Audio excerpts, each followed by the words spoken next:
Eu vou pedir ao Tiago para vir aqui à frente, estar compartilhando aquilo que Deus colocou no coração dele com a igreja. O Tiago tem aí já se preparado ao ministério, tem feito o seminário, e a gente tem visto na vida dele um testemunho, né, tanto dele quanto da esposa, um testemunho de servo, né, um testemunho de quem está sempre disposto a dizer sim, a servir. E eu me alegro muito com a tua família, com a tua vida, meu Tiago. Uma bênção, que o Senhor te abençoe e te use mesmo em nome de Jesus. Amém. Deus te abençoe.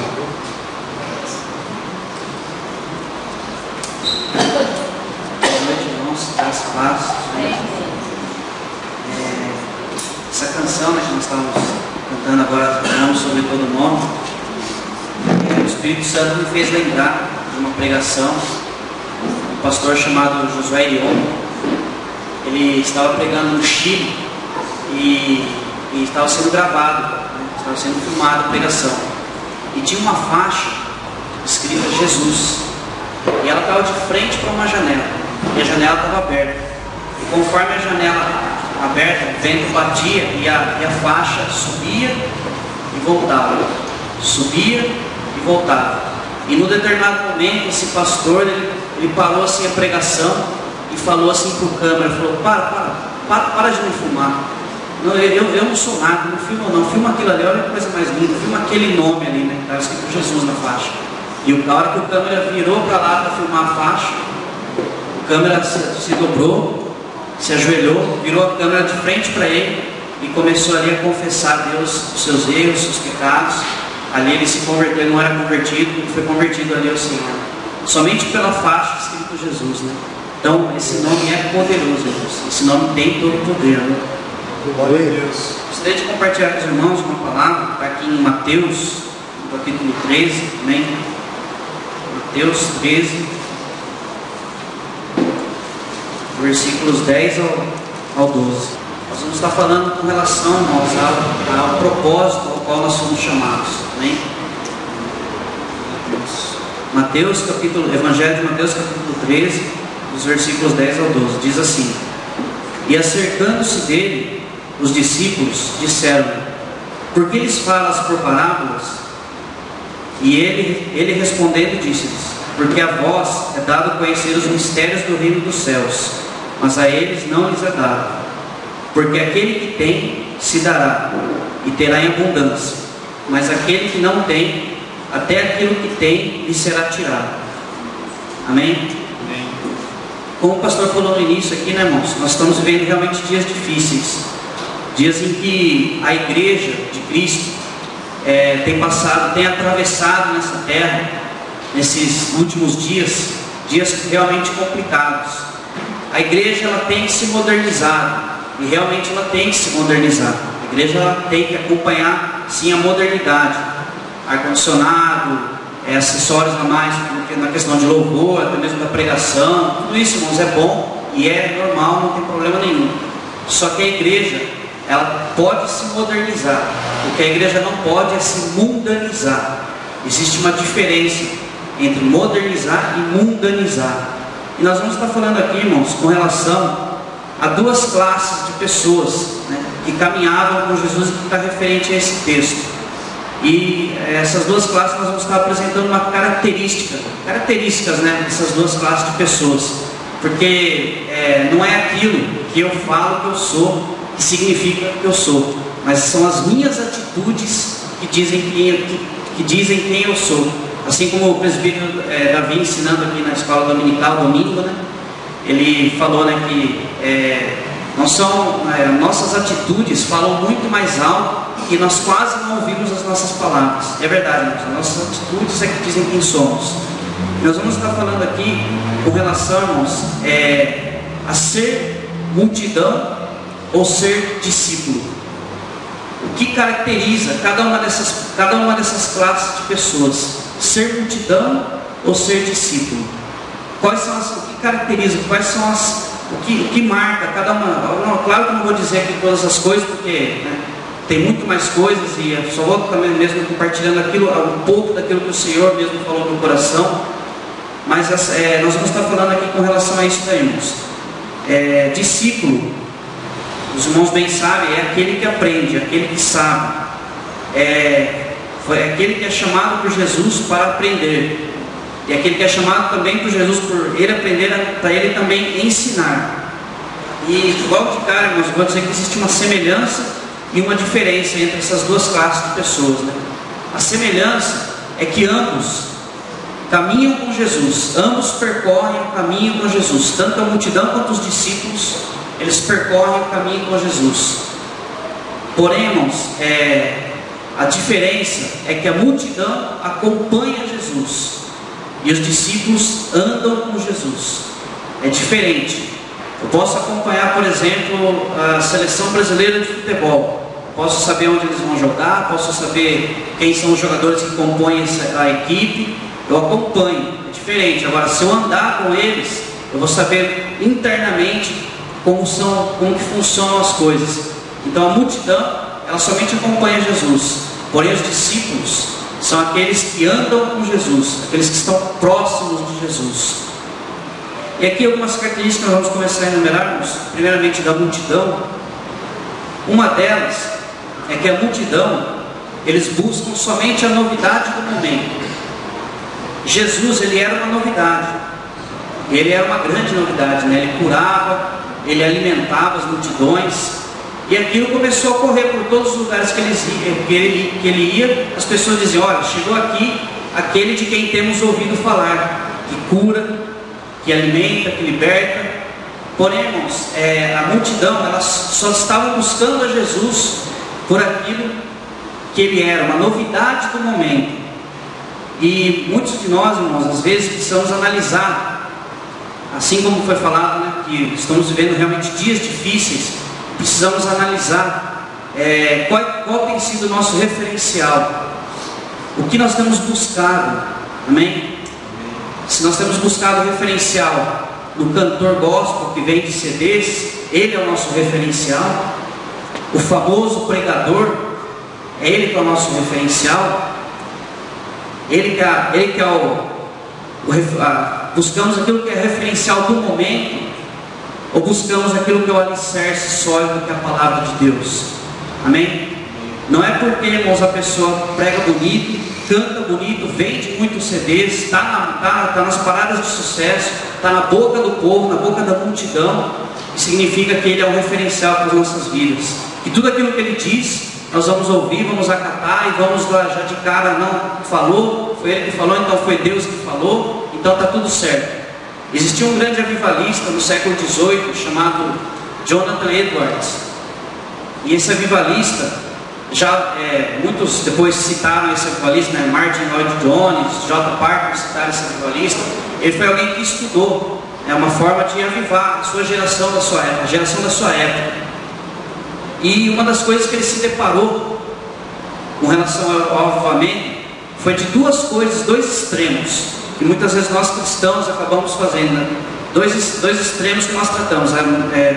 Ele acabou separando a questão de frieza espiritual com a questão de estranheza espiritual. Então isso foi o problema que ele enfrentou logo no início.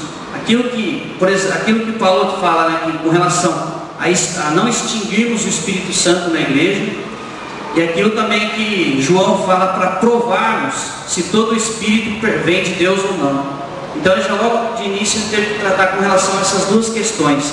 Por quê? Para que desse as pessoas daquela época um alicerce sólido, desse uma direção sólida e firme onde eles pisavam.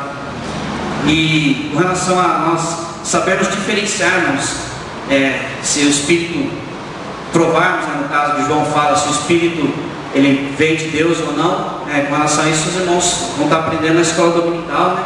O presidente Davi está ministrando as aulas, vai chegar nesse assunto, com certeza ele vai falar sobre isso e ele vai abordar isso aí muito melhor. Mas a multidão, ela busca novidade, ela busca novidade no momento, ela não busca algo em que se firmar, ela busca somente conhecer o que é novidade. Ela só se preocupa com o seu interesse pessoal. É uma relação de interesse, relação de troca. Infelizmente, irmãos, a gente tem visto nos dias de hoje pessoas que têm ensinado Deus que parece muito mais com o Deus do panteão grego do que com o verdadeiro Deus da palavra de Deus, o Deus da Bíblia. Os deuses do panteão grego eram deuses que, se você obedecia, eles te davam alguma coisa. Se você não obedecia, eles te castigavam. Esse Deus, irmãos, não é o Deus da Bíblia. O Deus da Bíblia é bom.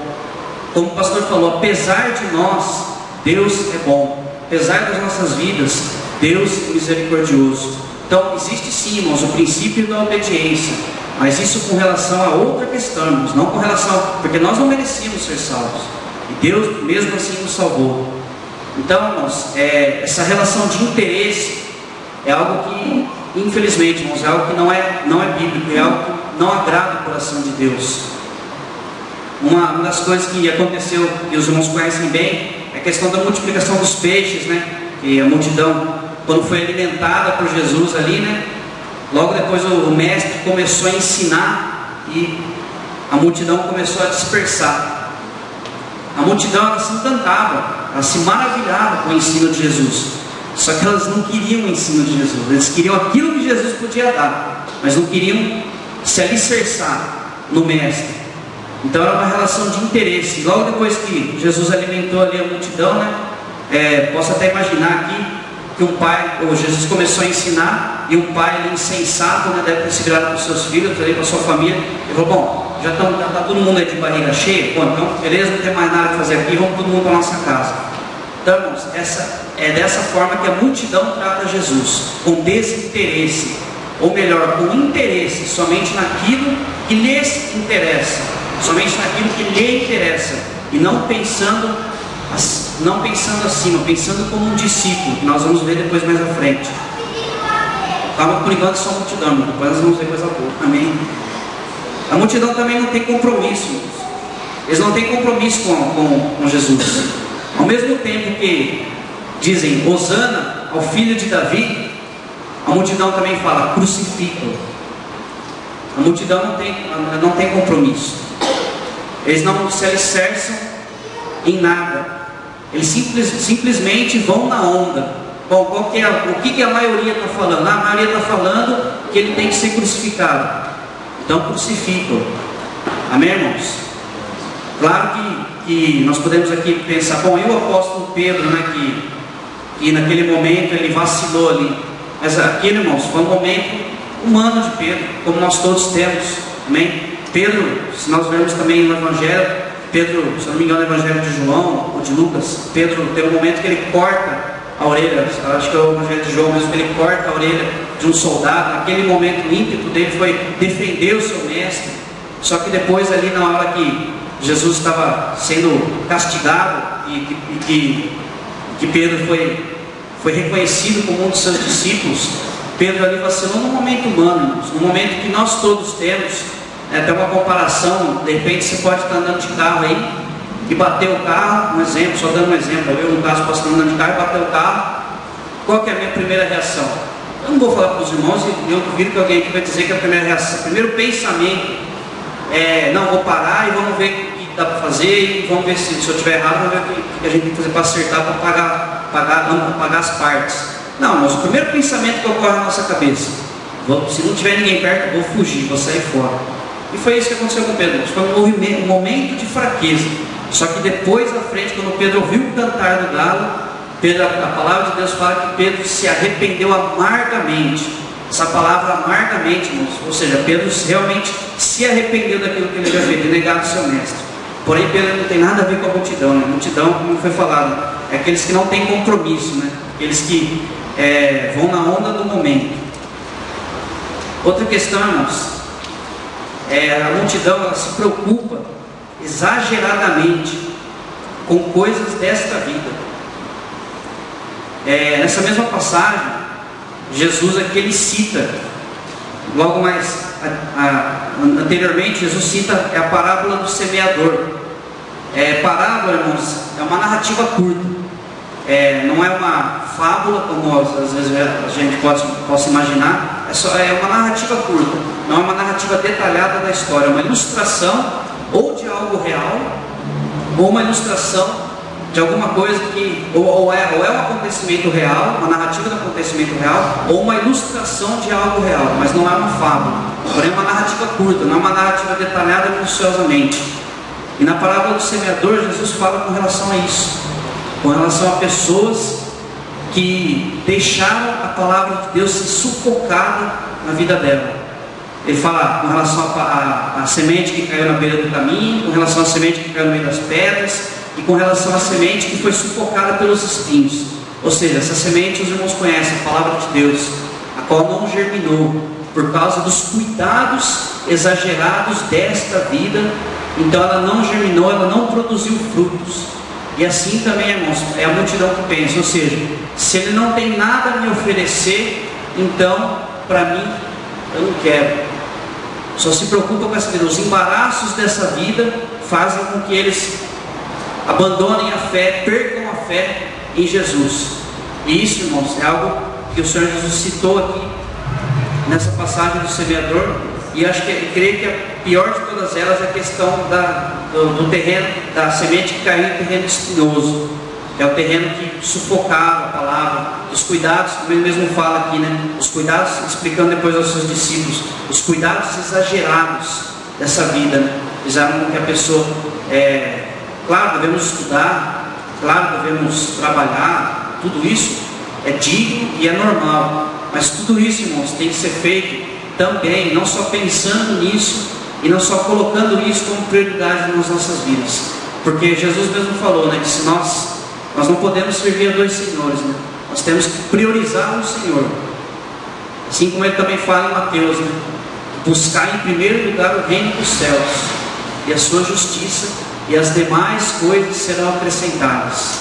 Então o cuidado exagerado com as coisas da vida, isso pode sufocar a palavra, pode matar a nossa fé. Amém? E com relação também à multidão, para finalizar, só visam esta vida. Eles não têm esperança com relação à vindoura.